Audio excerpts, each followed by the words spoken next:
दिवाली की रात थी और मैं बिना बताए घर पहुंची। बाहर ठंड करीब 0 के आसपास थी। मेरी बेटी बरामदे में ठिठुरती हुई बैठी थी। ओढ़ने को कोई शॉल नहीं। अंदर मेरे दामाद का परिवार हंस रहा था। शराब के गिलास उठाए अंगीठी के पास जश्न मना रहा था। मैंने दरवाजा जोर से खोला, अपनी बेटी को बाहों में उठाया और बस 6 शब्द बोले। अच्छा हुआ मैं आ गई। आगे बढ़ने से पहले, मैं हूं लीना, आपकी कहानी की नरेटर। मैं लाती हूं जिंदगी की ऐसी सीख देने वाली कहानियां जो हम में से ज्यादातर लोगों पर बीत चुकी हैं या फिर भविष्य में ऐसे ही घटनाओं का सामना करना पड़ सकता है। नीचे कमेंट करके बताइए कि आप हमें कहां से देख रहे हैं और हिंदी रिवेंज स्टोरीज को सब्सक्राइब करना न भूलें। हम ऐसे लोगों की कम्युनिटी बना रहे हैं जो जानते हैं कि जिंदगी के सबसे अच्छे चैप्टर किसी भी उम्र में शुरू हो सकते हैं। अब कहानी पर वापस आते हैं। मैं टैक्सी से उतरी। भारी जूते बेटी के घर के बाहर जमी हुई ओस और बर्फ जैसी ठंडी मिट्टी में धंस गए। नोएडा की सर्द हवा ने ऐसे चेहरे पर थप्पड़ मारा जैसे चमड़ी उधेड़ देना चाहती हो। मजबूरन मैंने कोट का कॉलर ऊपर कर लिया। इतने साल ताइक्वांडो कोच रही हूं, लगा था हर हालात की आदत हो चुकी है। ट्रेनिंग हॉल की भट्टी जैसी गर्मी से लेकर पहाड़ी इलाकों की ठंड तक। लेकिन दिवाली की इस रात की ठंड ने मुझे भी कंपा दिया। मैं रोशनी से भरे घर के सामने खड़ी थी, दिल में खुशी और बेचैनी दोनों। आज मैं आरती को सरप्राइज देना चाहती थी। महीनों बाद अचानक मां को देखकर उसकी चमकती मुस्कान देखने आई थी। सामने का आंगन पूरी तरह ठंड से सना था। एक भी कदमों का निशान नहीं, जैसे किसी ने साफ करने की जरूरत ही ना समझी हो। बड़ी कांच की खिड़की से अंदर की गर्म रोशनी दिख रही थी। लिविंग रूम में ब्लूटूथ स्पीकर पर दिवाली के गाने चल रहे थे। आज बिरज में होरी रे रसिया, आरती का बचपन का पसंदीदा। मैं थोड़ा पास आई, झांकने लगी। लाल रंग की बड़ी मेजपोश से ढकी लंबी टेबल सजी थी। गर्मा गर्म शाही पुलाव, पनीर की सब्जी, कढ़ी, मिठाइयों में गुलाब जामुन और काजू कतली और शराब के गिलास रोशनी में चमक रहे थे। शर्मा परिवार यानी रोहन के पिता हरीश शर्मा रॉब के साथ बैठे थे। उनकी पत्नी कविता शर्मा, होठों पर बनावटी मुस्कान और हाथ में गिलास। रोहन की बहन नेहा भी थी, अपने 2 छोटे बच्चों के साथ, जो बिना रुके हंस रहे थे। सब अंगीठी के पास गिलास उठाकर टोस्ट कर रहे थे। पर आरती कहाँ थी? मैंने भौंरे सिकोड़ी अंदर और देखने की कोशिश की। सोचा शायद किसी कोने में बैठी होगी। मन में वही पुरानी तस्वीरें, वो मेरी गर्दन में बाहें डालकर बातें किया करती थी। तभी बरामदे से एक हल्की सिसकी सुनाई दी। मैं पलटी और दिल जैसे रुक गया। मध्यम रोशनी में गमले के पास आरती पुरानी लकड़ी की कुर्सी पर सिकुड़ी हुई बैठी थी। बस एक पतली ब्लाउज पहने, कमजोर कंधे बेकाबू कांप रहे थे। बाल बिखरे हुए, ठंड से भीगे, माथे से चिपके। मैं दौड़ी, आरती! मेरी आवाज घबराहट से टूट गई। मैंने तुरंत अपनी जैकेट उतारी और उसे लपेट दिया। मेरे हाथ कांप रहे थे। उसकी बाह बर्फ जैसी ठंडी थी, जैसे शरीर में कोई गर्मी बची ही ना हो। आरती ने चेहरा उठाया, लाल आंखें, होठों से बस फुसफुसाहट निकली, मां, और वो मेरे कंधे से लगकर ढह गई। मैंने उसे कस कर पकड़ा, जैसे तूफान में फंसी चिड़िया हो। मैं आ गई हूं बेटा, मैं यहीं हूं, मैंने कहा, जबकि आंखें जल रही थीं। बैग से एक और स्वेटर निकाला, उसे उड़ा दिया। उसे उठाया तो उसकी गीली चप्पलें नीचे गिर पड़ी, ठंडी जमीन पर निशान छोड़ती हुई। उसकी कमजोर सांस मेरी गर्दन से लग रही थी। उस पल बस यही चाहती थी, उसे यहां से ले जाऊं। लेकिन अंदर से हंसी जारी थी, लापरवाह, निर्दयी। मैंने रोहन की भारी आवाज सुनी, घमंड से भरी। टेबल पर जोर की हंसी गूंजी, गिलासों की टंटनाहट किसी डरावने संगीत जैसी। अंदर सब गर्मी में खुश थे और मेरी बेटी बाहर ठंड में कांप रही थी, जैसे उसका उस घर में कोई हक ही ना हो। कुछ घंटे पहले मैं दिल्ली एयरपोर्ट पर थी। 1 हफ्ते की नेशनल ताइक्वांडो टीम की कोचिंग के बाद भी पसीना बाकी था। ठंडी लॉबी में भी मैट्स की गर्मी महसूस हो रही थी। पुराना सूटकेस घसीटते हुए मैं रोमांच से भरी थी। सोच रही थी आरती का चेहरा कैसे खिल उठेगा। वो हमेशा मेरी रोशनी रही, छोटी सी, मेरी टांगों से लिपटी एक और कहानी की जिद करती हुई। लेकिन मेरी नौकरी मुझे जगह जगह ले जाती रही। मुंबई, पुणे, टूर्नामेंट्स। हर बार खुद से कहती, बस एक और टूर्नामेंट। और अब मैं यहां थी, दिवाली का मिलन मनाने। एयरपोर्ट पर बैठी टैक्सी का इंतजार करते हुए मैंने आरती को कॉल किया। फोन बजता रहा, कोई जवाब नहीं। सोचा शायद रसोई में व्यस्त होगी। फिर कॉल किया, फिर वही खामोशी।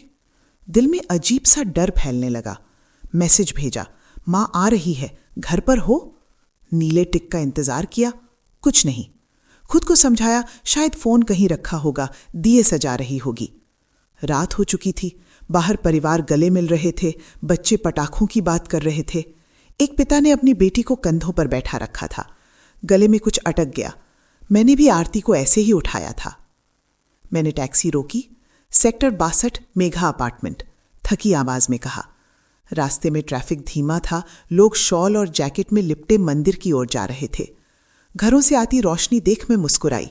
आरती रसोई में होगी, मेरी सिखाई आलू की सब्जी बनाती हुई। एक चौराहे पर पुलिस दिखी, उनमें से एक अमन, मेरा पुराना छात्र। मैंने आवाज दी, अमन। वो मुड़ा, मुस्कान चमकी। मैम, आप? हाँ, अभी लौटी, मैंने कहा, आरती के पास। उसकी मुस्कान जम गई, आंखों में हिचक।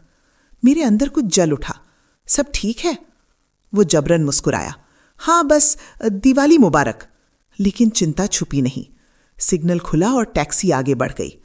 घर के पास मैंने ड्राइवर को थोड़ा दूर रोकने को कहा, सरप्राइज देना था। बर्फ जैसी ठंड में चलते हुए जूतों के गहरे निशान पड़े। दूर से गिटार और गाने की आवाज आ रही थी। मैं मुस्कुराई। आरती बचपन की तरह गा रही होगी। मैंने सूटकेस सीढ़ी पर रखा, सांस ली और तभी एक ठहाका गूंजा। इसी को बहू कहते हैं जो बच्चे भी नहीं दे सकती, 4 बार गिर चुका है। हरीश शर्मा की आवाज। फिर रोहन, डिप्रेशन का नाटक, कमरे में बंद रहती है। नेहा, बेकार, ऐसी औरत किस काम की? मेरे दिल पर छुरे चल गए। और तभी मैंने आरती को बाहर कुर्सी पर देखा, पतली ब्लाउज में, ठंड से कांपती हुई। मैं उसे उठाकर अंदर बढ़ी। हर कदम भारी था। मैंने दरवाजा पीटा। गाने की आवाज दब गई। दरवाजा खुला, कविता शर्मा सामने थी, गिलास हाथ में। अरे आप? अगर बताकर आती तो ये सब कैसे देखती? वो बस ताजी हवा ले रही थी। रोहन पीछे आया। दरवाजा बंद करो, उसे वहीं रहने दो। नेहा हंसी। बच्चे फुसफुसाए, मौसी को सजा मिली है। मेरे अंदर कुछ टूट गया। मैंने दरवाजे पर जोर से लात मारी। वो दीवार से जा टकराया। शराब कालीन पर फैल गई। गाना बंद। कमरे में सन्नाटा। मैं अंदर गई, आरती को सोफे पर बिठाया, दुपट्टा उड़ाया। उसकी उंगलियां अब भी कांप रही थीं। अंगीठी जल रही थी, लेकिन माहौल भारी था। रोहन आगे बढ़ा, चेहरा शराब से लाल, आंखों में घमंड। रोहन ने आवाज धीमी की, ठंडी, लेकिन उसी घमंड के साथ, जैसे ये घर उसी का किला हो। आपको मेरे घर में ड्रामा करने का हक नहीं मैडम। मेरे घर। इन शब्दों पर उसने जोर दिया, जैसे मुझे याद दिला रहा हो कि मैं यहां बाहर वाली हूं। रोहन सीधा खड़ा था, एक हाथ कमर पर, शर्ट के 2 बटन खुले हुए, जैसे जानबूझकर बेइज्जती दिखा रहा हो। लेकिन उसकी आंखों में एक पल के लिए झिझक भी दिखी। उसे पता था मैं आसानी से दबने वाली नहीं। मैं झट से उठी, उंगली सीधा उसके चेहरे की तरफ। मेरी आवाज गुस्से से कांप रही थी। नहीं, सच में? मैंने तैश में कहा। और तुम्हें हक है मेरी बेटी को ठंड में बाहर फेंकने का, उसे लगभग जमकर मरने देने का? मेरे सिर में खून उबल रहा था। हर शब्द मेरे सीने से फटकर निकल रहा था। इसे पति कहते हो? इसे परिवार कहते हो? मैंने नजर घुमाई। टेबल पर दावत सजी थी, प्लेटों से भाप उठ रही थी, गिलास रोशनी में चमक रहे थे, जैसे आरती की तकलीफ का मजाक उड़ा रहे हों। हरीश शर्मा धीरे धीरे टेबल के सिरहाने से उठे, सूट ठीक किया और उनकी भारी आवाज में वही अदालत वाला रौब उतर आया। बहुत हो गया मैडम, ये घर का मामला है। जो औरत बच्चे नहीं दे सकती उसे सहना सीखना चाहिए, यही जिंदगी है। उनकी बात हथौड़े की तरह गिरी, ठंडी और बेरहम। मैंने उनकी आंखों में देखा, एक ऐसा आदमी जो सालों तक जज की कुर्सी पर बैठकर हर किसी को कंट्रोल करता रहा है, मगर आज उसने गलत इंसान को चुनौती दे दी थी। मैंने फिर टेबल की तरफ देखा। शाही पुलाव की खुशबू, मिठाइयों की प्लेट, शराब का चमकता रंग। फिर आरती की तरफ। सोफे पर सिकुड़ी अब भी कांप रही थी। उसके पेट से हल्की सी आवाज आई, जैसे बिना बोले शिकायत कर रही हो। अब मैं और रोक नहीं पाई। मेरी आवाज तेज हो गई, चीरती हुई। तो आप लोग अंदर गर्मी में दावत उड़ाएं और मेरी बेटी बाहर शून्य के पास ठंड में रहे, बिना शॉल, बिना खाना? यही आपकी परंपरा है? यही आपकी इंसानियत है? कविता शर्मा ने कंधे उचका दिए। उनकी मुस्कान बर्फ जैसी थी, जैसे मैं बात को बढ़ा चढ़ा कर कह रही हूं। जो औरत बच्चे नहीं दे सकती वो खाकर भी क्या करेगी? उन्होंने हल्के से कहा, मगर लहजा जहर में डूबा था। फिर उन्होंने गिलास उठाकर एक घूंट लिया, जैसे दिखाना चाहती हूं कि उन्हें न मेरे गुस्से की परवाह है न आरती की हालत की। टेबल से नेहा की आवाज आई, तीखी और जलील करने वाली। आपकी बेटी हर बार डिप्रेशन का बहाना बनाती है ताकि काम न करना पड़े। उसने कहा, इतने साल में इसने कभी ढंग का खाना बनाया?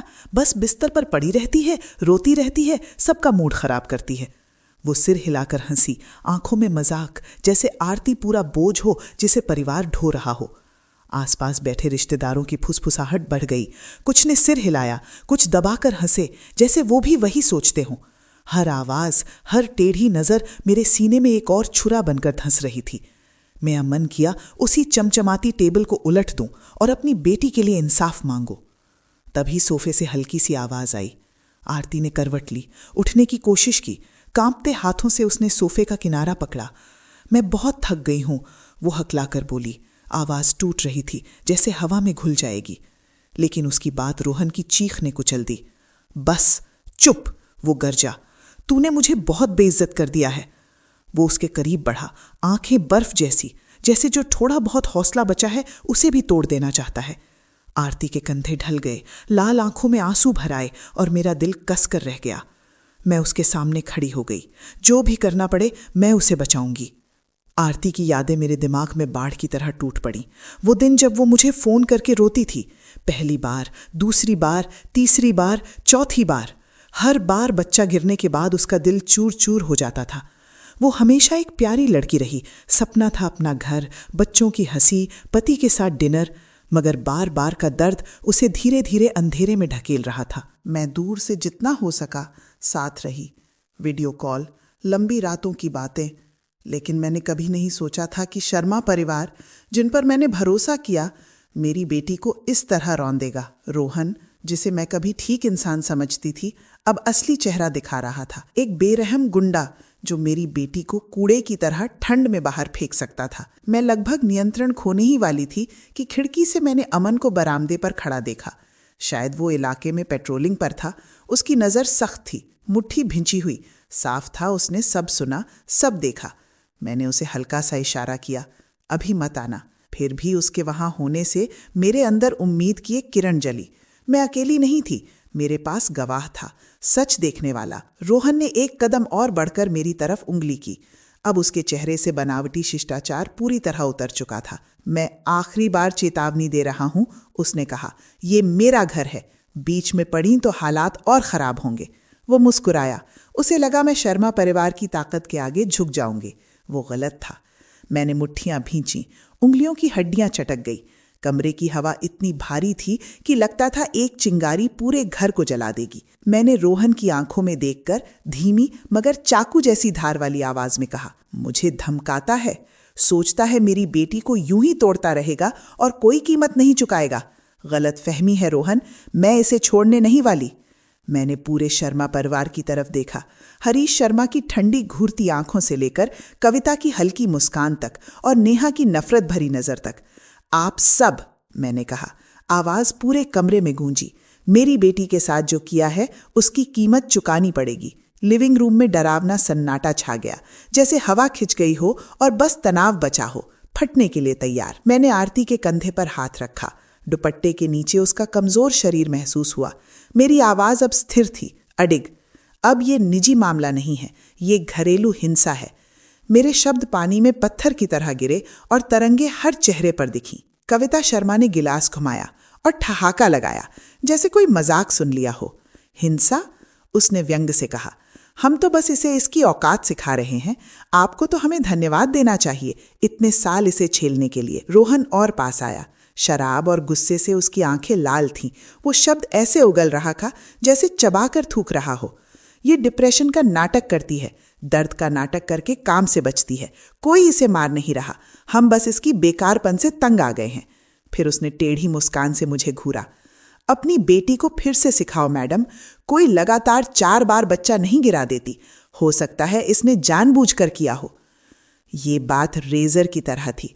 इसने सिर्फ मेरा दिल नहीं काटा, आरती के पुराने जख्म उधेड़ दिए। मैंने उसकी सांस अटकते सुनी, जैसे सीने पर घूंसा लगा हो। 4 बार, 4 बार उसने मुझे फोन करके रोते हुए कहा था कि वो उन बच्चों को खो चुकी है जिन्हें वो कभी गोद में नहीं उठा पाएगी। हर बार मैं बस फोन पकड़े दूर से टूट रही थी, और आज रोहन मेरे सामने खड़ा होकर कह रहा था कि उसने जानबूझकर किया। मेरी मुट्ठी इतनी कस गई कि नाखून हथेली में धंस गए। चेहरा तपने लगा। वो एक ऐसी सीमा पार कर चुका था जिसे मैं कभी माफ नहीं कर सकती थी। मैंने कोट की जेब से फोन निकाला। हाथ कांप रहा था, लेकिन मैंने तुरंत नजदीकी पुलिस स्टेशन का नंबर डायल किया। मैं पुलिस को कॉल कर रही हूं, मैंने बर्फ जैसी ठंडी आवाज में कहा, जबकि अंदर तूफान था। रिपोर्ट दर्ज होगी, कानून जवाब मांगेगा। मैंने हर शब्द ऐसे बोला जैसे हवा में काट कर लिख रही हूं, ताकि सबको पता रहे मैं ब्लफ नहीं कर रही। रोहन जम गया। उसके हाथ से शराब की बोतल फिसलकर लकड़ी के फर्श पर टकराई। लाल शराब महंगे कालीन पर फैल गई। उसकी आंखों में घबराहट चमकी, हालांकि वो फिर भी रौब लौटाने की कोशिश कर रहा था। तुम हिम्मत नहीं करोगी, वो चिल्लाया, मगर आवाज डगमगा गई, जैसे उसे उम्मीद नहीं थी मैं इतना आगे जाऊंगी। हरीश शर्मा आगे आए, टाई ठीक की, भारी आवाज फिर गरजी। तुम्हें पता नहीं तुम किससे टकरा रही हो, उन्होंने कहा। मैंने जिंदगी जज की कुर्सी पर बिताई है, दुनिया की सबसे बुरी चीजें देखी हैं। तुम सोचती हो एक फोन कॉल से हम कांपेंगे? उनकी आंखें चाकू जैसी थीं, याद दिलाने के लिए कि शर्मा परिवार आसानी से नहीं हिलता। मगर मैं नहीं झुकी। मैंने अपनी बेटी को ठंड में कांपते देखा था, और हरीश शर्मा की ताकत भी मुझे चुप नहीं करा सकती थी। टेबल से नेहा ने बाहें क्रॉस की और ताना मारकर हंसी। कीजिए कॉल मैडम, देखते हैं पुलिस किस पर भरोसा करती है, एक पागल बूढ़ी औरत पर या हमारे जैसे इज्जतदार परिवार पर। आपको लगता है पुलिस आपके साथ खड़ी होगी? उसकी हंसी में इतना जहर था कि कमरा और ठंडा लगने लगा। सोफे पर बैठी आरती ने मेरा बाजू हल्के से पकड़ा। उसकी आवाज कांप रही थी। मां, मत करो, मुझे बस शांति चाहिए। उसकी लाल आंखों में डर था, जैसे उसे लग रहा हो कि इससे सब और बिगड़ जाएगा। मैंने उसे देखा, दिल दुख से भर गया। मुझे पता था वो डरी हुई है, शर्मा परिवार के बदले की कार्रवाई से और ज्यादा बेइज्जती से। मगर अगर मैं अब रुक गई तो आरती हमेशा इसी दर्द में फंसी रहेगी। मैंने उसका हाथ कसकर पकड़ा, जैसे अपनी हिम्मत उसके भीतर उतार रही हूं। डरने की जरूरत नहीं, मैंने धीमे मगर मजबूत स्वर में कहा। मैं तुम्हें बचाऊंगी, वादा। मैंने उसे बाहों में उठाया। उसके कपड़ों से ठंड के कण और नमी कालीन पर गिरने लगे, टूटे हुए सपने के टुकड़ों जैसे। मैंने शर्मा परिवार की घूरती नजरें और बड़बड़ाते खतरे अनदेखे कर दिए। मुझे बस एक ही बात पता थी, मुझे उसे उस जगह से निकालना है, उस पिंजरे से जिसमें वो बहुत समय से बंद थी। दरवाजे की तरफ मुड़ते हुए धुंधले कांच के पीछे मुझे अमन दिखा, बरामदे पर खड़ा, हाथ उसके रेडियो पर, आंखों में आग छिपी हुई, जैसे किसी भी पल एक्शन में आ जाएगा। मैंने उसे हल्का सा इशारा किया, अब मैं लड़ाई के लिए तैयार हूं। अमन ने भी पक्का सा सिर हिलाया, रेडियो को ऐसे पकड़े रहा जैसे वादा कर रहा हो कि वो मेरे साथ खड़ा रहेगा। मैं बिना पीछे देखे बाहर निकल आई। पीछे से कविता शर्मा नौकरानी पर चिल्ला रही थी, कालीन साफ करो। रोहन ने केबल पर हाथ पटका, गाली बड़बड़ाई। फिर हरीश शर्मा की भारी आवाज आई, वो किसी को फोन पर गुस्से में कुछ कह रहे थे। वो सारी आवाजें मेरी पीठ में तीर जैसी चुभीं, मगर मुझे परवाह नहीं थी। मैं आरती को अपने छोटे से फ्लैट में ले आई, नेशनल ट्रेनिंग सेंटर के पास, जहां मैं कोचिंग के दौरान रहती हूं। कोई तामझाम नहीं था। एक पुराना सोफा, कोने में छोटा सा किचन, दीवार पर कुछ फैमिली फोटो। लेकिन मेरे लिए वो एक सुरक्षित जगह थी जहां मैं अपनी बेटी को शर्मा परिवार की गालियों और उस बेरहम ठंड से बचा सकती थी। मैं उसे कमरे में ले गई, धीरे से बिस्तर पर लिटाया। वो अभी भी कांप रही थी, मेरी मोटी कोट में लिपटे होने के बावजूद। मैंने अलमारी से पुराना स्वेटर निकाला, उसे पहनाया, फिर गरम कोपो बनाया। मीठी खुशबू ठंडी हवा में फैल गई। ये पी लो बेटा, मैंने फुसफुसा कर कहा। मग उसके हाथों में रखा, लेकिन वो बस मग को देख रही थी, आंखें खाली, जैसे उसे यकीन ही नहीं हो कि वो थोड़ी सी गर्माहट की भी हकदार है। तभी मेरा फोन बजा। अमन था। उसकी आवाज गंभीर और स्थिर थी। मैडम, मैंने स्टेशन में शुरुआती रिपोर्ट डाल दी है, लेकिन शर्मा लोग आसानी से नहीं झुकेंगे। उनका असर है, आप जानती हैं। उसने एक पल रुका, फिर बोला, अगर जरूरत हो मैं गवाह बनकर बयान देने को तैयार हूं। उसके लहजे में दृढ़ता थी, एक ऐसी छोटी लौ जो बुझती नहीं। मेरा वही पुराना छात्र जो कभी ट्रेनिंग हॉल में चमकती आंखों से खड़ा रहता था, आज मेरे साथ एक अलग लड़ाई में था। मेरी मदद करो अमन, मैंने संक्षेप में कहा, आवाज में शुक्रिया और हिम्मत दोनों। उसने बस इतना कहा, कोच मैं हूं, फिक्र मत करो। अगली सुबह मैं आरती को शहर के एक अच्छे थेरेपिस्ट के पास ले गई, डॉक्टर सीमा कपूर। उम्र दराज लेकिन आंखों में अपनापन। उन्होंने हमें आरामदायक केबिन में बैठाया। आरती से बात करने के बाद उन्होंने मेरी तरफ देखा, आवाज भारी और दुखी। वो गंभीर डिप्रेशन में है, उन्होंने कहा। 4 बार गर्भपात और ससुराल की लगातार बेइज्जती ने उसका आत्मविश्वास तोड़ दिया है। उसे आराम चाहिए, इलाज चाहिए और सबसे ज्यादा सुरक्षा का एहसास। मैंने सिर हिलाया। मुझे पता था आरती ठीक नहीं है, लेकिन किसी और के मुंह से सुनना फिर भी छुरा था। मैंने उसे देखा, कुर्सी पर सिकड़ी, हाथ कस कर जुड़े हुए, और खुद को कोसा कि मैं पहले क्यों नहीं आई। उस दोपहर अमन फ्लैट पर आया। यूनिफॉर्म नहीं पहनी थी, हाथ में फल और कुछ पुराने कुकबुक्स का बैग था। उसने सब आरती के सामने रख दिया, थोड़ा हिचकिचाते हुए बोला, मुझे पता है आपको खाना बनाना पसंद था, सोचा छोटी सी शुरुआत जैसे हलवा या सूप, शायद मन हल्का हो। उसकी आवाज नर्म थी मगर आंखों में चिंता साफ। आरती ने सिर झुका लिया, ब्लाउज का किनारा पकड़े धीरे से बोली, थैंक यू, लेकिन मुझे लगता है मैं अब कुछ भी नहीं कर सकती। उसके शब्द सुई की तरह मेरे दिल में घुस गए। अमन का चेहरा पल भर को उतर गया, लेकिन उसने जोर नहीं दिया, बस चुपचाप सिर हिलाया। बैग टेबल पर छोड़कर वो मेरी तरफ मुड़ा, मैडम जो भी चाहिए बस कह दीजिए, मैं आपके साथ हूं। उस रात आरती के सो जाने के बाद मैं रसोई की मेज पर बैठी थी, हल्की पीली रोशनी में। कागज फैलाए हुए थे, तभी बाहर से आवाज आई, फिर दरवाजे के नीचे से एक मोटा सा लिफाफा सरकता हुआ अंदर आया, एक खामोश धमकी की तरह। मैंने खोला, अंदर हाथ से लिखा नोट था, अक्षर बिगड़े हुए, शर्मा परिवार से मत उलझो वरना तुम भी अपनी बेटी की तरह बर्बाद हो जाओगी, पीछे हट जाओ। मेरे अंदर खून फिर उबल उठा। मैंने कागज मसलकर कूड़ेदान में जोर से फेंक दिया। खामोशी टूट गई। वो धमकी मुझे डराने के लिए थी, लेकिन उसने मुझे और आग दे दी। उन्हें लगा मैं पीछे हट जाऊंगी, वो गलत थे। उसी रात मैंने वो सारे सबूत इकट्ठे करने शुरू किए जो मैं सालों से आरती को भेज रही थी। बैंक की रसीदें, ट्रांसफर की स्लिप्स, मैसेज और मेरे वो नोट्स जिनमें सिर्फ प्यार था। हर कागज सबूत था कि मैंने हमेशा आरती को संभालने की कोशिश की थी। भले ही रोहन और उसके घर वालों ने उसमें से ज्यादातर उड़ा दिया हो, हर रसीद एक याद थी। वो वक्त जब आरती फोन करती, आवाज कांपती कहती कि घर के लिए कुछ लेना है, और रोहन बोल देता जरूरत नहीं है। मैं पेन को इतनी जोर से पकड़ रही थी कि वो टूट ही जाता। मैंने रोहन पर भरोसा किया था। मुझे लगा था वो मेरी बेटी का ख्याल रखेगा, लेकिन उसके लिए आरती बस एक औजार थी, और जब वो काम की नहीं रही, उसने बिना दया के उसे फेंक दिया। रात के बीच में आरती की नींद खुल गई। वो लड़खड़ाते कदमों से कमरे से बाहर निकली, टांगें कांप रही थीं, और मुझे टेबल पर कागजों में दबी देख ठिठक गई।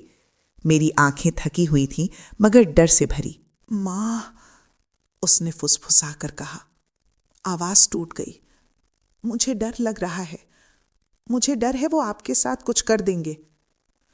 मैंने ऊपर देखा, उसकी लाल आंखें, और मेरा दिल जैसे किसी ने कसकर दबा दिया हो।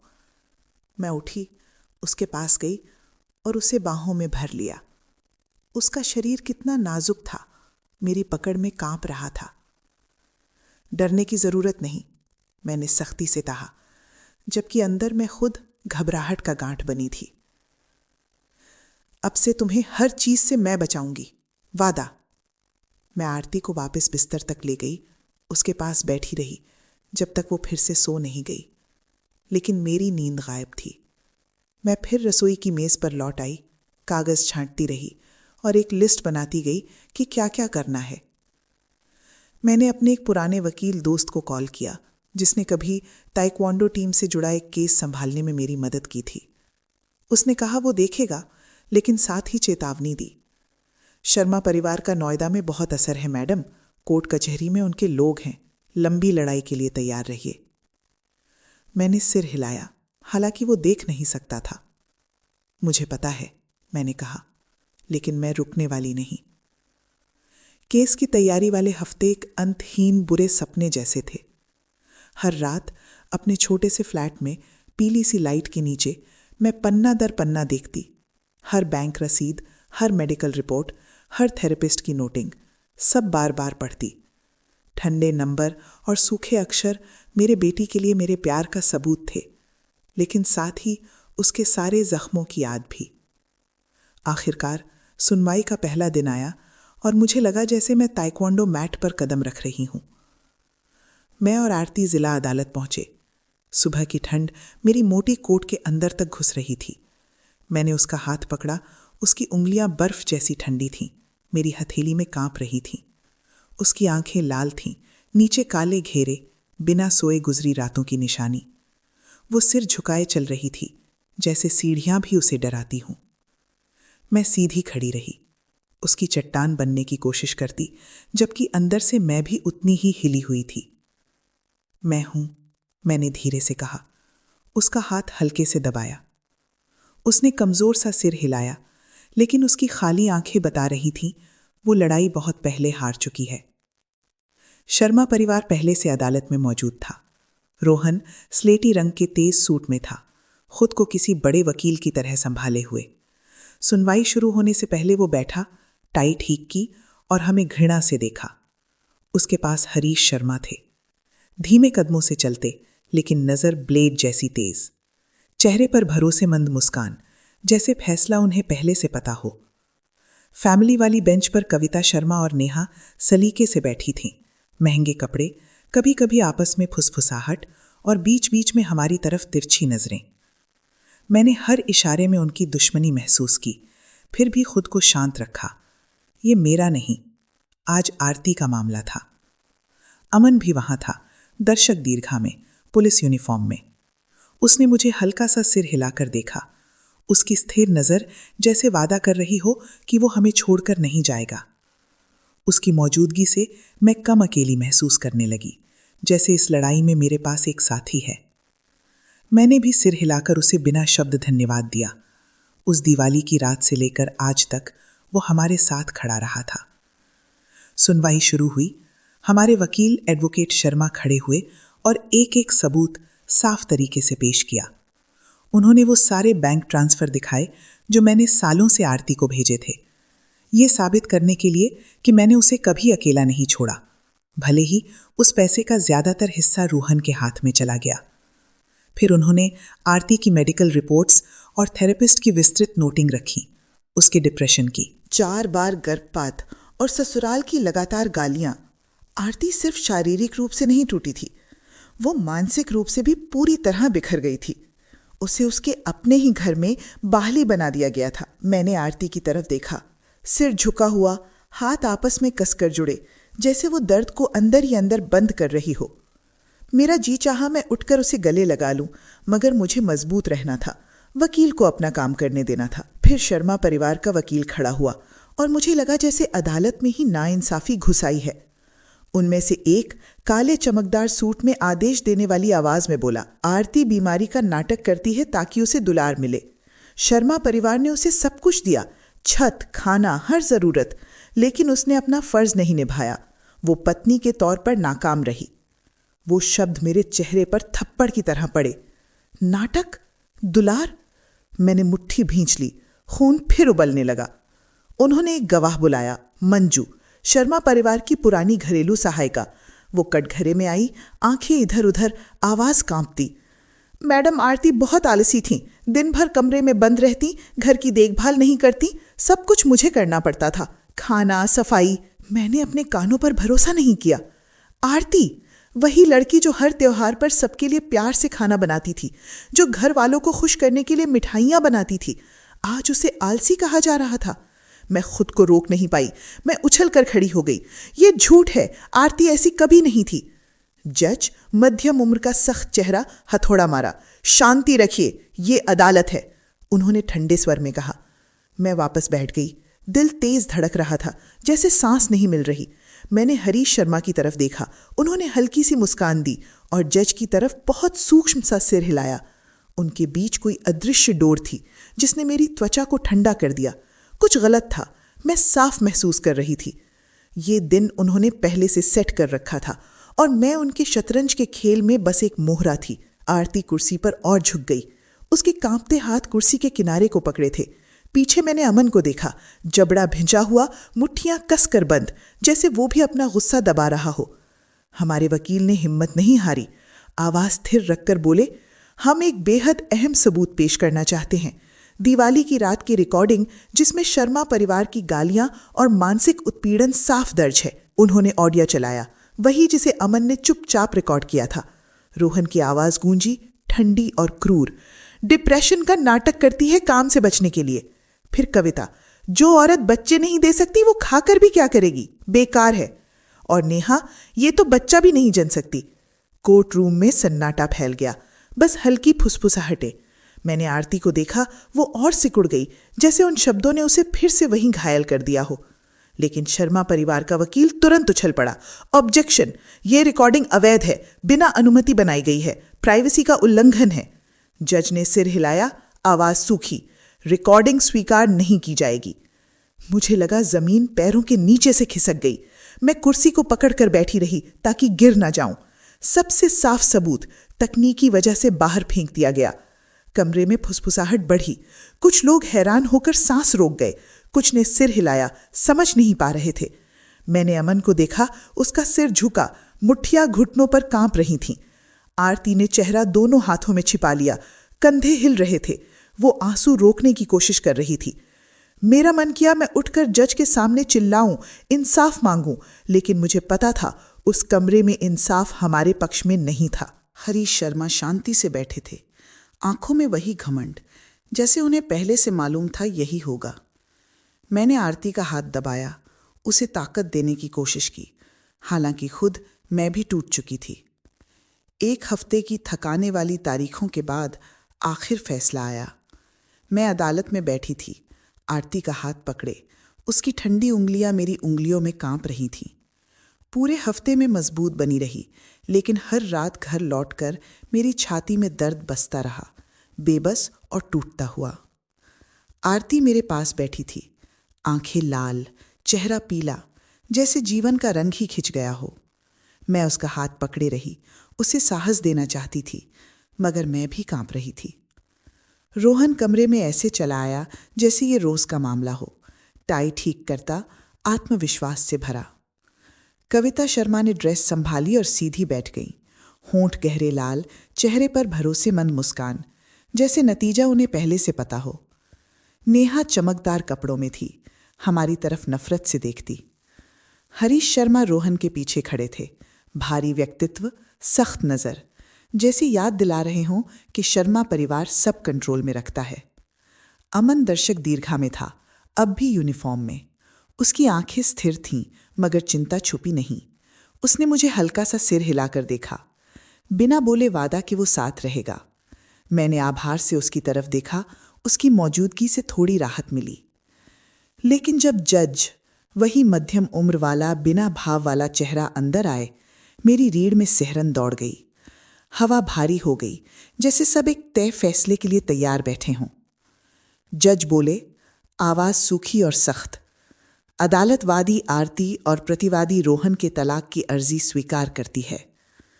मेरे अंदर एक उम्मीद की किरण जगी। आरती बिना आवाज रोने लगी, आंसू गालों पर बहने लगे। मैंने उसका हाथ दबाया, उसे शांत रहने का इशारा किया। यही तो मैं चाहती थी, उस पिंजरे से बाहर निकलने का मौका। लेकिन जज रुके नहीं, उसी सपाट लहजे में बोले, हालांकि घरेलू हिंसा के आरोप पर्याप्त कानूनी सबूत के अभाव में स्वीकार नहीं किए जाते, और संपत्ति के मामले में क्योंकि रोहन ने वैवाहिक जीवन के खर्चों में अधिक योगदान दिया, अदालत साझा संपत्ति का बड़ा हिस्सा रोहन को देती है। ये शब्द मेरे सीने पर हथौड़े की तरह गिरे। मैं जम गई, सांस गले में अटक गई।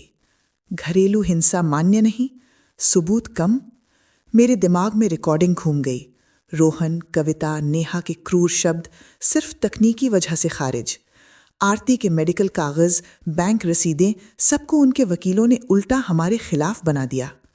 और तब मुझे समझ आया, हरीश शर्मा, उनका पुराना जज वाला रुतबा और न्याय व्यवस्था में गहरे रिश्ते, उन्होंने सब सेट किया था। मैंने उनकी तरफ देखा। उन्होंने हल्का सा सिर तिरछा किया, होठों पर वही घमंडी मुस्कान। सब फिक्स था। उन्होंने फैसले को मोड़ दिया और हम बस मोहरे थे। अब मैं नहीं रोक पाई। मैं उछल कर खड़ी हो गई। मेरी आवाज़ गुस्से और दर्द से फट गई। ये बहुत गलत है, ये इंसाफ नहीं है। मेरी चीख अदालत में गूंज गई। सब चुप हो गए। आरती ने मेरा हाथ पकड़ लिया, आंखों में घबराहट, लेकिन मैं रुक नहीं पाई। आपने देखा नहीं इन्होंने मेरी बेटी के साथ क्या किया? आपने सुना नहीं उसने क्या झेला? फिर भी आप कह रहे हैं कोई हिंसा नहीं? आप उससे सब कुछ छीन रहे हैं? एक गार्ड आगे आया, आवाज सख्त, मैडम बैठ जाइए वरना आपको बाहर जाना होगा। मैंने उसे घूरा, फिर जज को, जो बिल्कुल सपाट चेहरा लिए बैठे थे, जैसे मेरे शब्दों का कोई मतलब नहीं था। मैं बैठ गई। हाथ कांप रहे थे। लगा जैसे दुनिया मेरे नीचे से टूट रही हो। रोहन ने मुड़कर मुझे देखा और एक नकली विजेता वाली मुस्कान फेंकी, टाई ठीक करते हुए जैसे उसने कोई बड़ा युद्ध जीत लिया हो। कविता और नेहा ने एक दूसरे को कोहनी मारी, दबाकर हंसी, ये पक्का करते हुए कि मैं सुनूं। वो हंसी मेरे दिल में चाकू की तरह घुसी। हरीश शर्मा ने धीमे से सिर हिलाया, शांत चेहरा, जैसे ये उनके लिए एक और सामान्य केस था जिसमें उन्होंने डोर खींच दी। मैंने एक एक को देखा। खून उबल रहा था। उन्होंने सिर्फ आरती का इंसाफ नहीं छीना था, उन्होंने मेरी उस सिस्टम पर बची खुची आस्था भी छीन ली थी जिसे मैं कभी निष्पक्ष समझती थी। आरती ने चेहरा दोनों हाथों से ढक लिया। उसका शरीर कांप रहा था। उसकी घुटी हुई सिसकियां मुझे अंदर से तोड़ रही थीं। मैं उसे गले लगाना चाहती थी, कहना चाहती थी सब ठीक होगा, लेकिन शब्द ही नहीं निकले। जज के शब्द मेरे दिमाग में सजा की तरह गूंज रहे थे, सिर्फ आरती के लिए नहीं, मेरे लिए भी। पीछे अमन अचानक खड़ा हो गया। उसकी नजर शर्मा परिवार पर जम गई। उसकी बाहों की नसें उभर आईं, मुट्ठियां कस गईं, जैसे वो तूफान रोक रहा हो। मैंने उसे इशारा किया, शांत रहो, जबकि मेरा खुद का मन कर रहा था कि चीखूं और उस कमरे में सब कुछ तोड़ दूं। जज ने हथौड़ा मारा, ऑर्डर, सुनवाई समाप्त, सब लोग उठ जा सकते हैं। वो आवाज एक आखिरी पूर्ण विराम थी, लेकिन मेरे लिए ये नए दर्द की शुरुआत थी। लोग उठने लगे, बातें, कागजों की सरसराहट, मगर मैं वहीं बैठी रही, आरती को कसकर पकड़े। उसके कांपते कंधे और सिसकियां मुझे अंदर से तोड़ रही थीं। मैं उसे ढाढ़स देना चाहती थी, लेकिन गला बंद था, जैसे शब्द इस दर्द के सामने बेकार थे। इस नाइंसाफी फैसले ने सिर्फ संपत्ति नहीं छीनी थी, इसने मेरी आखिरी उम्मीद भी छीन ली थी कि सिस्टम उसे बचाएगा। रोहन अकड़ते हुए हमारे पास आया, जैसे उसने कोई बड़ी जीत ली हो। वो मेरे कान के पास झुका और मजाक उड़ाते हुए फुसफुसाया, देखा मैडम, मैंने कहा था ना, मुझसे मत भिड़ो, तुम बस एक बेकार बूढ़ी औरत हो। उसने टेढ़ी मुस्कान दी, आंखों में जीत की चमक, और ऐसे मुड़कर चला गया जैसे मैं और आरती उसकी नजर में कुछ भी नहीं। उसके शब्द मेरे गुस्से पर पेट्रोल थे। मेरा खून तेज दौड़ा, नसें धड़कने लगीं। मैंने मुट्ठी इतनी कस ली कि दर्द हुआ। शरीर तना हुआ जैसे धनुष की डोरी, बस टूटने को तैयार। मेरा मन किया कि मैं झपट कर उस घमंडी चेहरे पर घूंसा मार दूं, अपनी बेटी के साथ जो किया उसकी कीमत वसूलूं। ताइक्वांडो कोच होने के नाते मैंने संयम सीखा था, लेकिन उस पल मेरी सारी दीवारें गिर रही थीं। मैं एक कदम आगे बढ़ी, दिल जोर से धड़क रहा था, कुछ ऐसा करने को जिसे बाद में पछताऊं। लेकिन अमन मेरे सामने कूद पड़ा। उसकी आंखें जल रही थीं, होंठ कसे, मुट्ठी बंधी, जैसे वो खुद रोहन पर टूट पड़ेगा। उसमें मुझे अपना गुस्सा दिखा, वही अनियंत्रित रोष, वही नाइंसाफी का जहर। कोर्टरूम में हलचल फैल गई, आवाजें उठी। लड़ाई होगी क्या? कोर्ट में पुलिस वाला घूंसा मारेगा? कुछ लोगों ने फोन निकाल लिए, कैमरे चमकने लगे। कोने में एक रिपोर्टर ने कैमरा उठा लिया। स्कैंडल की भूख उसकी आंखों में साफ थी। रोहन पल भर चौंका, फिर तुरंत अपना अकड़ वापस ले आया। वो ठंडी मुस्कान से बोला, मारो ना, मार कर दिखाओ, मैं तुम्हें सब कुछ खोने पर मजबूर कर दूंगा। तुम हो कौन? एक घटिया पुलिस वाला। वो आगे बढ़ा, उकसाता हुआ, जैसे उसे यकीन है कि अमन हाथ नहीं उठाएगा। अमन की मुट्ठी कांप रही थी, सांस भारी, आंखें लाल। मुझे लगा वो कुछ ऐसा कर देगा जो वापस नहीं होगा। तभी आरती मेरे हाथ से छूट गई। वो दौड़कर अमन के पास गई और उसके हाथ से लिपट गई। वो रो रही थी, आवाज टूट रही थी।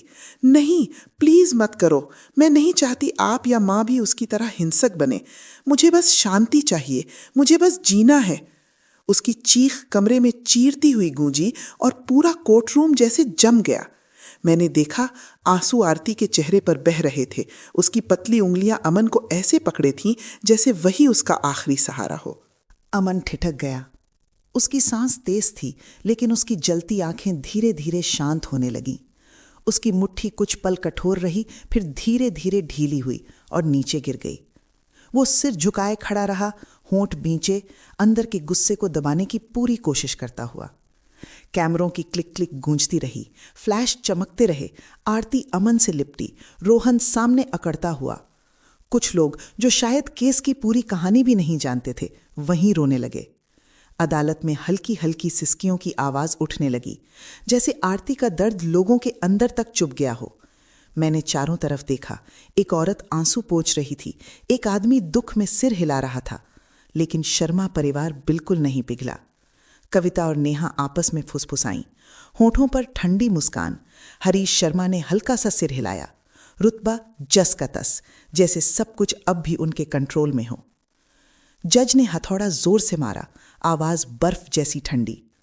ऑर्डर! अगर ये हंगामा जारी रहा तो मैं गार्ड से पूरा कमरा खाली करवा दूंगा। हथौड़े की आवाज चेतावनी थी, जिसने सबको वापस हकीकत में खींच लिया। मैं आगे बढ़ी, आरती को अपने पास खींचा और उसे कसकर गले लगा लिया। वो रोती रही, उसका शरीर मेरी बाहों में कांप रहा था, एक खोए हुए बच्चे की तरह। अमन हमारे पास खड़ा था, सिर झुका, होंठ कसे, जैसे उसे खुद पर गुस्सा हो कि वो और कुछ नहीं कर पाया। मैंने उसके कंधे पर हाथ रखा और हल्के से सिर हिलाया, उसे बताने के लिए कि मैं समझती हूं और मैं आभारी हूं कि वो वहां था। रोहन ने टाई ठीक की, मुड़ा और चल दिया, कदमों में जीत का बोझ। कविता और नेहा भी पीछे पीछे निकल गईं।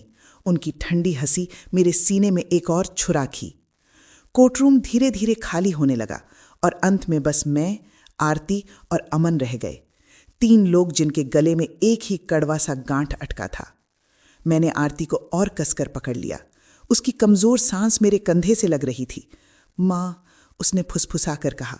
आवाज टूट रही थी। मैं अब लड़ना नहीं चाहती, मैं थक गई हूं। क्या हम बस घर चलें? उसके शब्द मेरे दिल को चीर गए। मैं उसे कहना चाहती थी कि सब ठीक हो जाएगा, कि मैं लड़ती रहूंगी, लेकिन गला बंद हो गया। एक शब्द नहीं निकला। मैं आरती को बाहर निकली। अमन चुपचाप हमारे साथ चल रहा था, उसकी नजर स्थिर। खिड़कियों से हल्की धूप अंदर आ रही थी, लेकिन वो मेरे दिल को गर्म नहीं कर सकी। मुझे पता था आज का फैसला सिर्फ हार नहीं था, ये जंग का ऐलान था।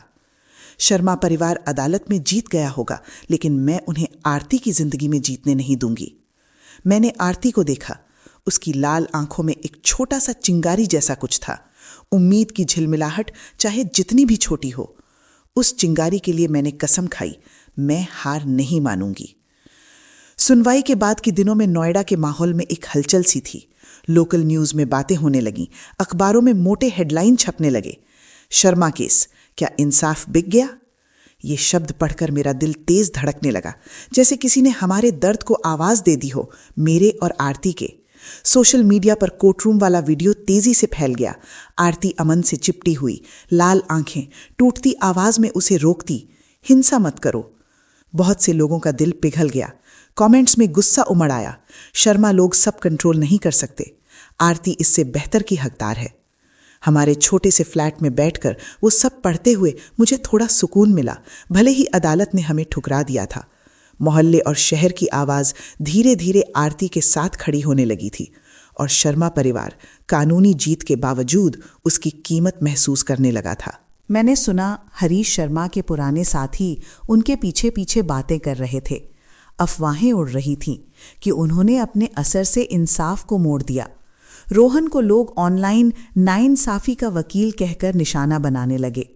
जिस शान से वो परिवार खुद को दिखाता था वो रेत के महल की तरह ढहने लगा। मैं इसमें खुश नहीं हो रही थी, लेकिन अदालत से नहीं, लोगों की आवाज़ से मुझे न्याय की एक हल्की सी झलक मिली। मैंने आरती को अपने साथ ही फ्लैट में रखा। पीली गर्म लाइट, दीवारों पर फैमिली फ़ोटो। हर सुबह मैं जल्दी उठती और उसके लिए नाश्ता बनाती, कभी आलू परांठा और दही, कभी बस ब्रेड ऑमलेट। धीरे धीरे आरती टेबल पर बैठती, गरम चाय का मग दोनों हाथों में थामे खिड़की से बाहर देखती, जहां हल्की धूप आसपास की छतों के बीच से फिसलती थी। कुछ दिनों में मैंने देखा उसके गालों पर बिना आवाज़ आंसू लुढ़क जाते, बारिश की बूंदों जैसे। लेकिन मुझे पता था वो धीरे धीरे ठीक हो रही है। हर दिन वो थोड़ा ज़्यादा बोलती, उसकी आंखें पहले जितनी खाली नहीं रहती। मैंने उसे कभी ज़बरदस्ती नहीं किया, मैं बस उसके पास रही, एक माँ जो किसी भी तूफान से अपनी बेटी को ढाल बनकर बचाए। अमन हमारी जिंदगी का अहम हिस्सा बन गया। वो अक्सर आ जाता, कभी गेंदा के फूलों का छोटा सा गुलदस्ता, कभी पास वाली बेकरी से डोनट्स। हर मुलाकात आरती के चेहरे पर हल्की सी रोशनी ले आती, जैसे उसकी मौजूदगी उसके लिए दवा हो। एक दोपहर अमन थोड़ा नर्वस लग रहा था।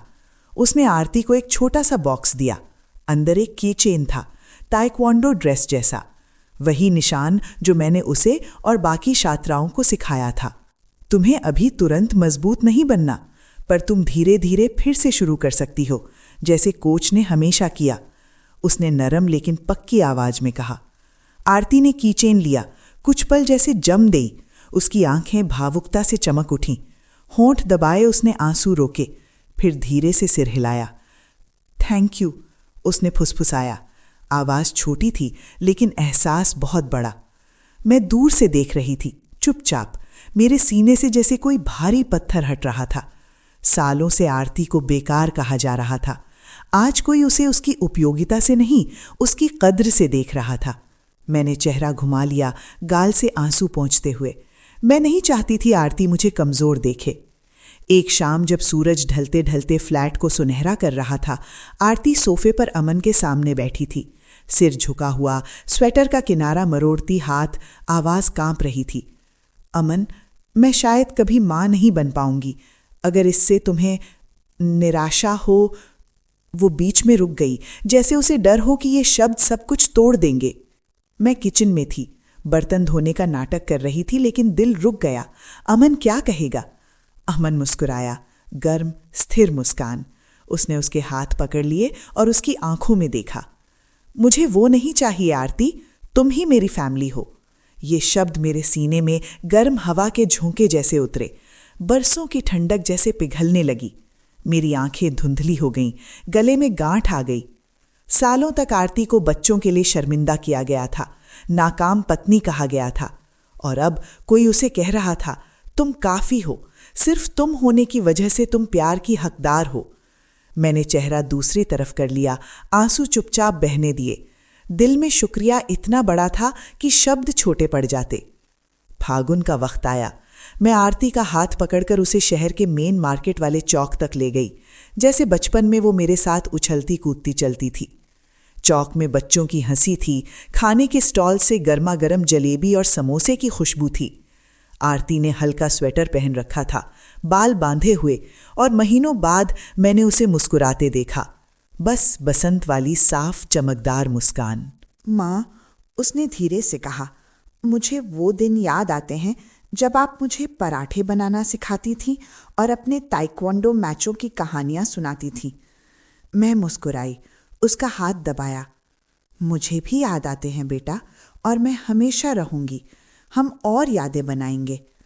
हम फव्वारे के पास लकड़ी की बेंच पर बैठे, बच्चों को खेलते देखते हुए, और मेरे अंदर एक सच्चाई उतर गई।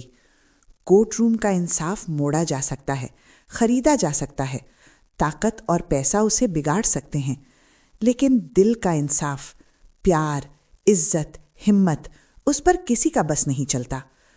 आरती ने बहुत कुछ खोया था, फिर भी वो कदम कदम खुद को वापस पा रही थी, और मैं, एक माँ जो कभी खुद को बेबस समझती थी, अब जान गई कि मेरी असली ताकत रिंग में चलने वाले पंच नहीं, बल्कि मेरी बेटी के लिए मेरा प्यार है।